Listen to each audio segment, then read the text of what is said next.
must confess, and most humbly, that in my over 7 decades as a Nigerian, and with the benefit of hindsight of having witnessed my first election when I was in Form 1 in 1965, through the other elections, I've not seen any election that have generated so much heat, so much controversy, hatred, abuses, intolerance, curses, and again, queuing after the Honorable Attorney General and J.K. Gassama and Shifa Woman, queuing after them, I'm not saying before them, have handled some election matters.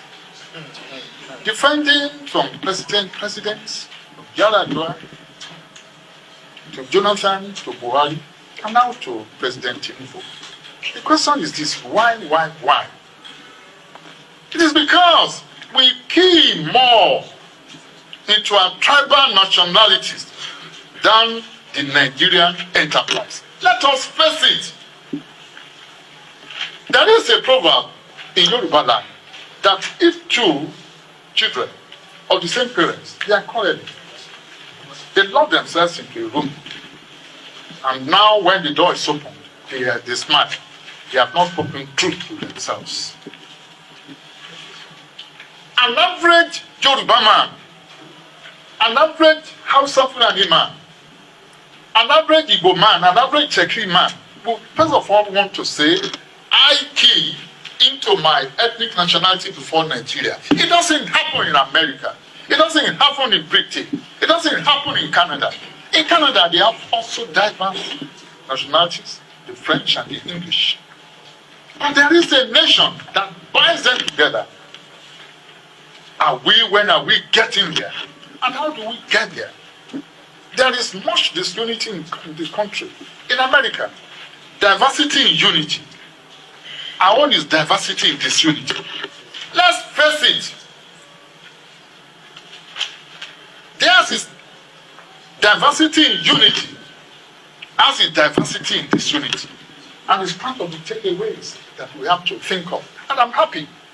Ministers are here. Leaders of our forces are here. Then how do we do it? I don't have the solution. But the solution is for us to think first. Like JFK said, think what you can do for America, not what America can do for you.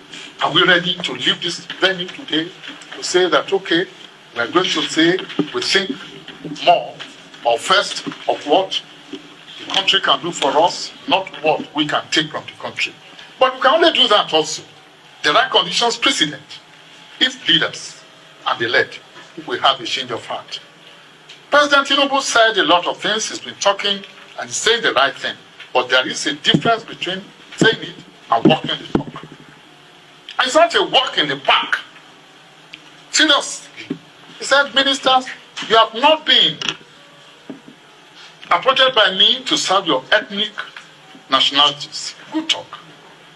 Ministers, you have not been appointed by me to come and look the treasury. Good talk.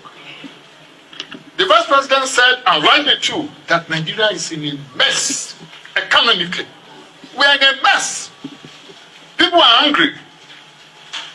And if that comes from the vice president, if it came from the vice president, very cerebral. He is not a loose talker. But what he's saying is obvious. It's just the truism. It only needed him to say it. And needed us, or needs us at this gathering, to also re-echo it. The economy is bad. There is transferred aggression. And part of the solution is this. We have to think. Those of us here, we have to be introspective, and also be considerate and be thoughtful. Otherwise, we are all endangered. It's not a question of the politicians alone. My Lord, Honorable Attorney General, J.K. Gassama, if I you know you are big. You are more endangered than me. We are all in danger. Because anybody in the street who is poor, who is hungry, who is thirsty, who is rudderless, who doesn't have any job, thinks wrongly, but that's his own conviction that all of us here, and each and every one of us here, is an oppressor. They don't want to care whether Wole Olanipekun burns the midnight oil